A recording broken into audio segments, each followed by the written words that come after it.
नमस्कार, capital TV के खास शो यूपी का दंगल में आपके साथ में फरहाद सिद्दीकी। अपने शो यूपी का दंगल में हम हर रोज आपको बताते हैं उत्तर प्रदेश की सियासत में क्या कुछ चल रहा है। आज बात करेंगे सूबे में शुरू हुई ब्राह्मण पॉलिटिक्स की, जिसमें मायावती मंदिर और ब्राह्मण दाव के साथ सत्ता तक पहुंचने की डगर को पार करने का ख्वाब पाले बैठी हैं। तो सपा और आरएलडी ने भी ब्राह्मण वोट बैंक में सेंध लगाने के लिए भाईचारा सम्मेलन शुरू कर दिया। यानी यूपी में होने वाले विधानसभा चुनाव के लिए सभी पार्टियां ब्राह्मण समाज को अपने पाले में लाने की भरपूर कोशिशें कर रही हैं। लेकिन बीजेपी भी इन पार्टियों को ये बताने के लिए तैयार बैठी है कि पार्टी के हिंदुत्व की धार अभी कम नहीं हुई और इतनी आसानी से वो ये सब होने नहीं देगी। और इसी पर बात करने के लिए आज हमारे साथ स्टूडियो में मौजूद हैं कैपिटल टीवी के editor in chief doctor Manish Kumar. Doctor साहब, बहुत बहुत स्वागत है आपका। धन्यवाद। डॉक्टर साहब, सबसे बड़ा सवाल ये है कि यूपी में अब तक दलितों और पिछड़ों की सियासत होती रही है, लेकिन इस बार हर किसी की नजर ब्राह्मण वोट बैंक पर है। सपा हो, बसपा हो, सब कोई ब्राह्मणों के वोट के सहारे सत्ता तक पहुंचने की तैयारी में। देखिए, मुझे तो ये लग रहा है कि चाहे वो समाजवादी पार्टी हो, कांग्रेस पार्टी हो या फिर बसपा हो, इन लोगों की स्ट्रेटजी में एक बहुत बड़ा झोल नजर आ रहा है मुझे। इनको देख करके वो कहानी याद आ रही है कि एक उम्मीदवार खड़ा हुआ पंचायत में, वो पूरे हर जगह वो कैंपेन कर रहा था। जब काउंटिंग हुई उसको लग रहा था कि मैं तो जीत जाऊंगा हर जगह, दूसरी जगह जब काउंटिंग हुई तो मालूम चला कि उसको सिर्फ एक वोट मिले। अब इसका दिमाग चकरा गया कि एक वोट तो मैंने अपना खुद दिया था, वही होगा, वही था, बाकी इसका मतलब उसके परिवार, उसके घर के भी लोगों ने उसको वोट नहीं दिया। ये समाजवादी पार्टी, कांग्रेस पार्टी, ये बसपा, ये उसी उम्मीदवार की तरह उसको कह सकते हैं हाथ पैर भांजे चली जा रही है। ब्राह्मण वोट के ऊपर मैं आऊंगा, लेकिन इनकी स्ट्रेटजी में क्या सबसे बड़ा झोल है इसको समझना जरूरी है। मायावती जब भी चुनाव जीतती हैं तो उनके पास दलितों का पूरा वोट उनके पास होता है। सारी दलित पार्टियां जो हैं मायावती के ऊपर आंख बंद करके वोट दिया करती थी। अभी स्थिति क्या है? अभी स्थिति यह है कि दलितों में कुछ जातियों को छोड़ के बाकी सारी जातियों में भारतीय जनता पार्टी ने सेंधमारी कर दी है।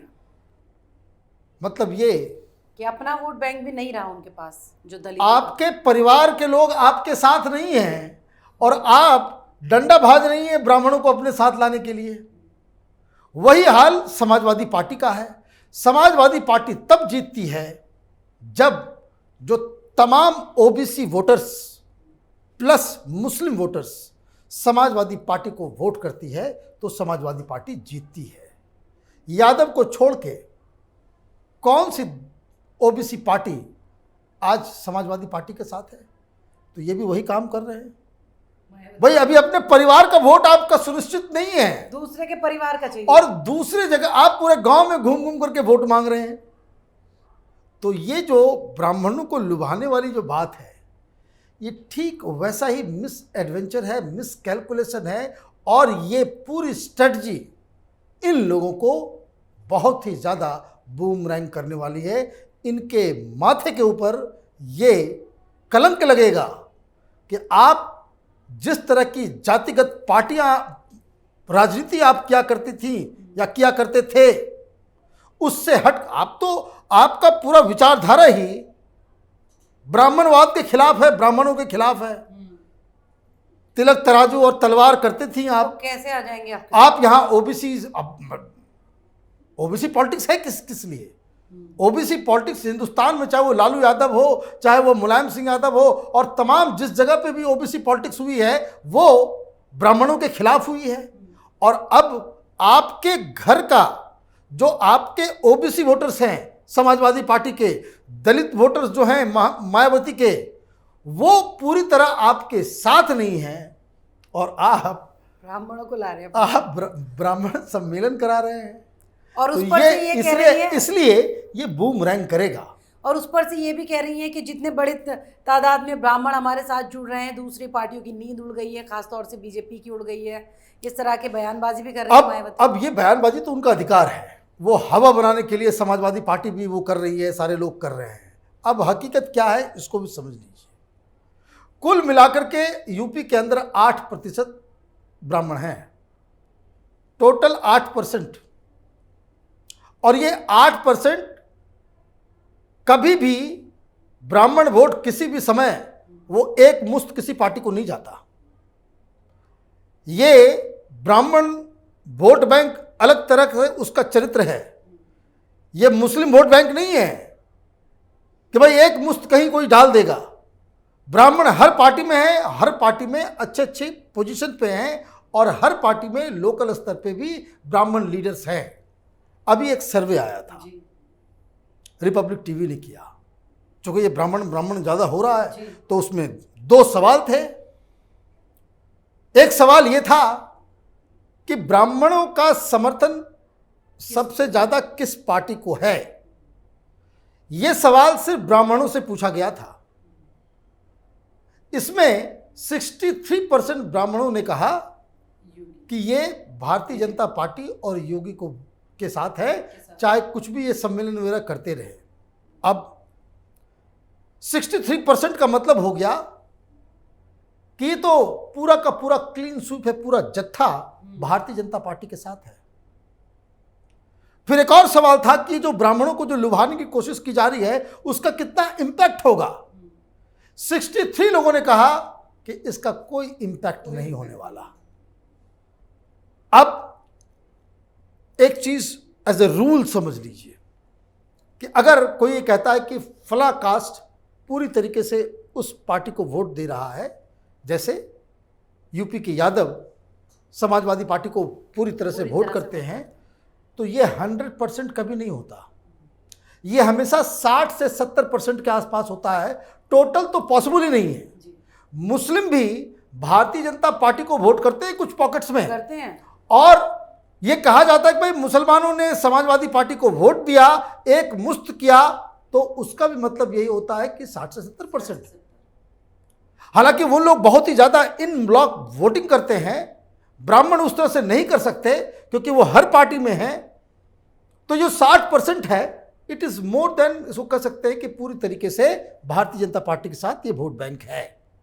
अब मैं देख रहा था, दलित तो मायावती के साथ है नहीं, 40% 45% के आसपास मायावती के साथ है और उतने ही परसेंट में वो भारतीय जनता पार्टी के साथ है। ओबीसी जिसके ये चैंपियन है समाजवादी पार्टी, मुलायम सिंह कभी चैंपियन हुआ करते थे ओबीसी वोट बैंक के। यादव के अलावा कोई आज की तारीख में ऐसा कोई ओबीसी वोट बैंक नहीं है जो पूरी तरीके से इस वक्त समाजवादी पार्टी के साथ खड़ा हो। तो कहने का मतलब ये है कि ये जो अंधेरे में लाठी भांजने की जो कोशिश की जा रही है, ये समय की बर्बादी है। विपक्षी पार्टियां, उनको सबसे पहला काम ये करना चाहिए कि उनकी अपनी जो पृष्ठभूमि है, अपना जो उनका वोट बैंक है, पहले उसको मजबूत करें, ना कि ब्राह्मणों पर अपना टाइम। आप जो है वो खामखा ये टाइम जो है बर्बाद करने से कोई फायदा है नहीं। और ये जिसमें मैं कह रहा हूँ कि फ्यूटाइल एक्सरसाइज है।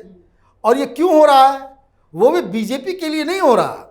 वो ये पूरा ब्राह्मण पॉलिटिक्स शुरू हुआ क्योंकि मायावती को लगता है कि 2007 का फार्मूला वो यहाँ इस बार अगर हिट हो जाए तो हम तो जीत जाएंगे, कि दलित पूरा का पूरा, ब्राह्मण पूरा का पूरा और मुस्लिम देखेंगे कि भाई मुसलमान तो वो देखेगा कि भाई मायावती मजबूत है तो मुसलमान जो है वो समाजवादी पार्टी को छोड़ करके वो बीएसपी के पास आ जाएगा।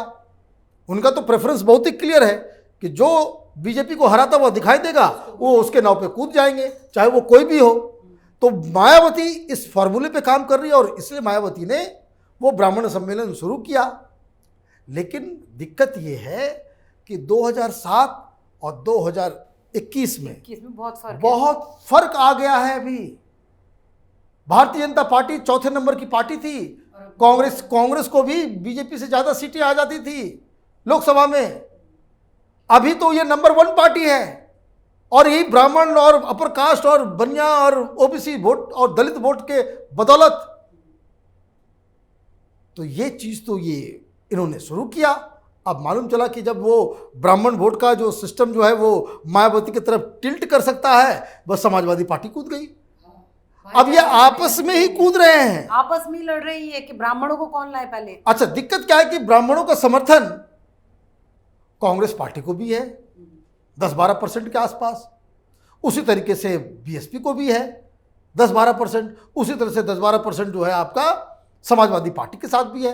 तो 10-12% वो सबके साथ है और जो मूल चंक है वो भारतीय जनता पार्टी के साथ है। वो 60% के आसपास जो है वो वोटर जो है वो भारतीय जनता पार्टी को वोट देती आ रही है, पहले भी दे रही थी, और इतना ही वोट ब्राह्मणों का इन पार्टियों के बीच भी बढ़ रहा था। तो मुझे लगता है कि ये ऐसा खेल है कि ये वही जो मैंने कहानी बताई कि उस पंचायत के उम्मीदवार की तरह है, पहले अपने घर का करिए, कि घर की पत्नी तक वोट नहीं दी और ये पूरे गांव में जा रहे हैं, पूरे गांव में कैंपेन करके जो है अपना टाइम बर्बाद कर रहे थे। तो ये उस कहानी की पूरी सच्चाई है। मुझे नहीं लगता है कि ब्राह्मणों को लेकर के कोई खास इन लोगों को फायदा मिलने वाला है। डॉक्टर साहब चलिए, बहुत बहुत शुक्रिया हमारे साथ कार्यक्रम में जुड़ने। धन्यवाद। तो यूपी का चुनावी इतिहास उठाकर देखें तो जातीय समीकरण के गुणा भाग को अपने पक्ष में किए बिना कोई भी दल सरकार नहीं बना पाता। पिछड़ों और दलितों के दम पर सपा बसपा अब तक यूपी में कई बार सरकार बनाने में कामयाब तो रही। उसके पीछे की वजह शायद वो इतिहास भी रहा कि जब ब्राह्मण जिस दल के साथ रहे सत्ता उसकी हुई। लेकिन चुनावी चौसर सजते ही संगोष्ठी के जरिए मायावती ने पहली चाल चली तो सीएम ने भी अयोध्या में अपनी मौजूदगी दर्ज कराकर ब्राह्मण सियासत में बीजेपी के पीछे ना रहने के संकेत दे दिए। तो सपा ने भी इसमें कूदने में देरी नहीं की। अब अपनी अपनी तरफ से मशक्कत तो हर कोई कर रहा है, लेकिन ब्राह्मण किस दल का हाथ थामेंगे ये तस्वीर अभी साफ नहीं है। तो अगर आपको हमारा प्रोग्राम पसंद आया तो इसे लाइक करें, शेयर करें और उत्तर प्रदेश चुनाव से जुड़ी हर खबर को जानने के लिए कैपिटल टीवी के साथ साथ कैपिटल टीवी उत्तर प्रदेश को सब्सक्राइब करना ना भूलें।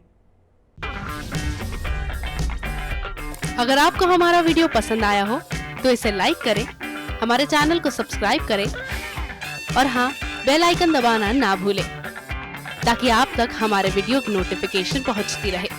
आप अपना सुझाव हमें कमेंट बॉक्स में दे सकते हैं। हमारे साथ जुड़ने के लिए शुक्रिया।